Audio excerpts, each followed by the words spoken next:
ఇప్పుడు new trick వచ్చింది, అది చేద్దాం. ముందు ఇలాంటిది ఒకటి తీసుకోవాలి, మీరు వేయండి.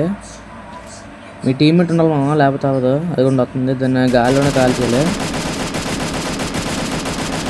ఫుల్గా అది అయిపోయింది. ఇప్పుడు లాంచ్ పెట్టి తీసుకోవాలి మామ. లాంచ్ పెట్టి తీసుకొని కొంచెం దూరంగా వెళ్ళి వేయాలి.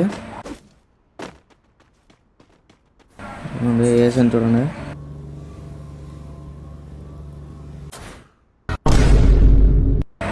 కొన్నిసార్లు అలాగ వద్దు మామ, ఇటు అనుకోకూడదు, మళ్ళీ వెళ్ళాలి. 2-3 సార్లు ట్రై చేస్తే అప్పుడు వెళ్తాం మా పైకి. అదండి వెళ్తున్నాను. ఈసారి కూడా మిస్ అయిపోయింది. ఈసారి ఇటువైపు వేద్దాం, ఆగండి. ఇంకోటి కొన్నాను, ఇకండి వేసాను. ఇకండి వెళ్తున్నా. ఇలాంటి ట్రిక్లు మీ దగ్గర రావాలంటే లైక్ అండ్ సబ్స్క్రైబ్ చేసుకోండి మామ. బాయ్ మామ, ఇంకొక ట్రిక్తో మీ ముందుకు వస్తాను.